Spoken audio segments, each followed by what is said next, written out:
ലേവ്യർ അധ്യായം 14 ത്വഗ്രോഗ ശുദ്ധീകരണം. കർത്താവ് മോശയോട് അരുളി ചെയ്തു, കുഷ്ഠരോഗിയുടെ ശുദ്ധീകരണ ദിനത്തിൽ അനുഷ്ഠിക്കേണ്ട നിയമം ഇതാണ്. അവനെ പുരോഹിതൻ്റെ അടുക്കൽ കൊണ്ടുവരണം. പുരോഹിതൻ പാളയത്തിന് പുറത്തുപോയി അവനെ പരിശോധിക്കണം. രോഗി സുഖം പ്രാപിച്ചെന്ന് കണ്ടാൽ ശുദ്ധിയുള്ള 2 പക്ഷികൾ, ദേവദാരു, ചെമന്ന നൂൽ, ഈസോപ്പു ചെടി എന്നിവ കൊണ്ടുവരാൻ നിർദ്ദേശിക്കണം. ഒരു മൺപാത്രത്തിൽ ശുദ്ധമായ ഉറവ വെള്ളമെടുത്ത് പക്ഷികളൊന്നിനെ അതിനുമീതെ വെച്ച് കൊല്ലാൻ പുരോഹിതൻ കൽപ്പിക്കണം. ദേവദാരു, ചെമന്ന നൂൽ, ഈസോപ്പ് ചെടി എന്നിവ ജീവനുള്ള പക്ഷിയോടൊപ്പം ഉറവ വെള്ളത്തിന് മീതെ വെച്ച് കൊന്ന പക്ഷിയുടെ രക്തത്തിൽ മുക്കണം.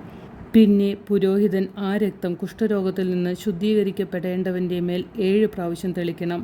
അതിനുശേഷം അവനെ ശുദ്ധിയുള്ളവനായി പ്രഖ്യാപിക്കുകയും ജീവനുള്ള പക്ഷിയെ തുറസായ സ്ഥലത്തേക്ക് പറപ്പിച്ചുവിടുകയും വേണം.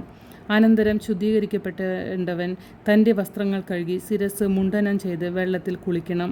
അപ്പോൾ അവൻ ശുദ്ധിയുള്ളവനാകും. അതിനുശേഷം അവൻ പാളയത്തിൽ വരട്ടെ.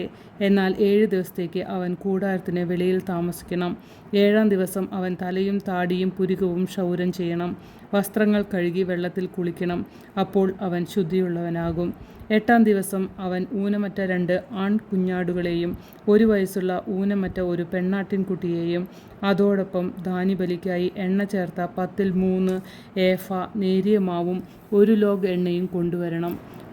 പുരോഹിതൻ ശുദ്ധീകരിക്കേണ്ടവനോടൊപ്പം ഇവയെല്ലാം കർത്താവിൻ്റെ സന്നിധിയിൽ സമാഗമ കൂടാരത്തിൻ്റെ വാതിക്കൽ കൊണ്ടുവരട്ടെ. മുട്ടാടുകളിൽ ഒന്നിനെ 1 ലോഗ് എണ്ണയോടുകൂടി പ്രായശ്ചിത്ത ബലിയായി അർപ്പിച്ച് കർത്താവിൻ്റെ മുൻപിൽ നീരാഞ്ജനം ചെയ്യണം.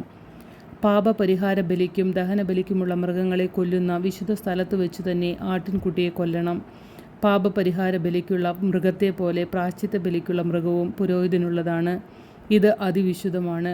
പുരോഹിതൻ പ്രായശ്ചിത്ത ബലിക്കുള്ള മൃഗത്തിൻ്റെ കുറച്ച് രക്തമെടുത്ത് ശുദ്ധീകരിക്കപ്പെടേണ്ടവൻ്റെ വലത് ചെവിയുടെ അഗ്രത്തിലും വലതു കൈയുടെ തള്ളവിരലിലും വലതു കാലിൻ്റെ പെരുവിരലിലും പുരട്ടണം.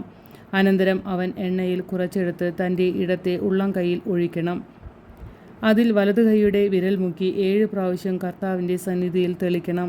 കൈയിൽ ശേഷിക്കുന്ന എണ്ണ ശുദ്ധീകരിക്കപ്പെടേണ്ടവൻ്റെ വലതു ചെവിയുടെ അഗ്രത്തിലും വലതു കൈയുടെ തള്ളവിരലിലും വലതു കാലിൻ്റെ പെരുവിരലിലും പ്രായശ്ചിത്ത ബലി മൃഗത്തിൻ്റെ രക്തം പുരട്ടിയിരുന്നതിനു മീതെ പുരട്ടണം. കൈയിൽ ബാക്കി വരുന്ന എണ്ണ ശുദ്ധീകരിക്കപ്പെടേണ്ടവൻ്റെ ശിരസിൽ ഒഴിക്കണം. അങ്ങനെ പുരോഹിതൻ കർത്താവിൻ്റെ സന്നിധിയിൽ അവന് വേണ്ടി പാപപരിഹാരം ചെയ്യണം. പാപപരിഹാര ബലി അർപ്പിച്ച് ശുദ്ധീകരിക്കപ്പെടേണ്ടവന് വേണ്ടി പാപപരിഹാരം ചെയ്യണം. അതിനുശേഷം ദഹനബലിക്കുള്ള മൃഗത്തെ കൊല്ലണം. പുരോഹിതൻ ബലിപീഠത്തിൽ ദഹനബലിയും ധാന്യബലിയും അർപ്പിച്ച് അവനു വേണ്ടി പാപപരിഹാരം ചെയ്യുമ്പോൾ അവൻ ശുദ്ധനാകും. എന്നാൽ അവൻ ദരിദ്രനും അത്രയും കൊടുക്കാൻ കഴിവില്ലാത്തവനുമാണെങ്കിൽ തൻ്റെ പാപപരിഹാരത്തിനു വേണ്ടി പ്രായശ്ചിത്ത ബലിയായി നീരാഞ്ജനം ചെയ്യാൻ ഒരു മുട്ടാടിനെയും ധാന്യബലിക്ക് എണ്ണ ചേർത്ത 10-1 ഏഫ നേരിയ മാവും 1 ലോഗ് എണ്ണയും കൊണ്ടുവരണം.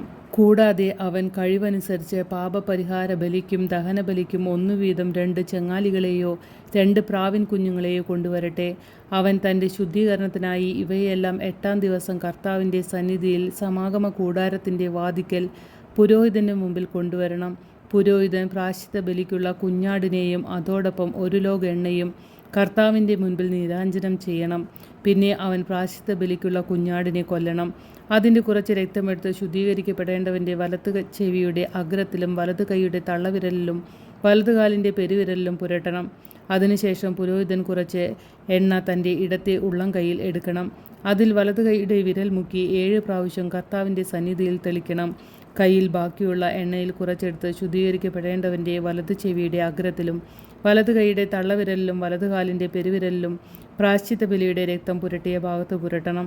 ശേഷിക്കുന്ന എണ്ണ ശുദ്ധീകരിക്കപ്പെടേണ്ടവൻ്റെ പാപങ്ങളുടെ പരിഹാരത്തിനായി കർത്താവിൻ്റെ സന്നിധിയിൽ വെച്ച് അവൻ്റെ തലയിൽ ഒഴിക്കണം. പിന്നെ ശുദ്ധീകരിക്കപ്പെടേണ്ടവൻ്റെ കഴിവനുസരിച്ച് കൊണ്ടുവന്ന ചെങ്ങാലികളെയോ പ്രാവിൻ കുഞ്ഞുങ്ങളെയോ ഒന്ന് പാപപരിഹാര ബലിക്കും മറ്റേത് ദഹനബലിക്കുമായി ധാന്യബലിയോടുകൂടി കാഴ്ചവെക്കണം. അങ്ങനെ ശുദ്ധീകരിക്കപ്പെടേണ്ടവന് വേണ്ടി കർത്താവിന് മുമ്പിൽ പുരോഹിതൻ പാപപരിഹാരം ചെയ്യണം. ഇത് ശുദ്ധീകരണത്തിന് ആവശ്യമായ കാഴ്ചകൾ നൽകാൻ കഴിവില്ലാത്ത കുഷ്ഠരോഗികൾക്ക് വേണ്ടിയുള്ള നിയമമാണ്. ഭവന ശുദ്ധീകരണം. കർത്താവ് മോശയോടും അഹറോനോടും അരുളി ചെയ്തു, ഞാൻ നിങ്ങൾക്ക് അവകാശമായി നൽകുന്ന കാനാൻ ദേശത്ത് നിങ്ങൾ പ്രവേശിക്കുമ്പോൾ അവിടെ നിങ്ങളുടെ ഒരു വീടിന് ഞാൻ പൂപ്പൽ വരുത്തിയാൽ വീട്ടുടമസ്ഥൻ വന്ന് പുരോഹിതനോട് തൻ്റെ വീടിന് ഏതോ രോഗബുദ്ധയുള്ളതായി തോന്നുന്നു എന്ന് പറയണം.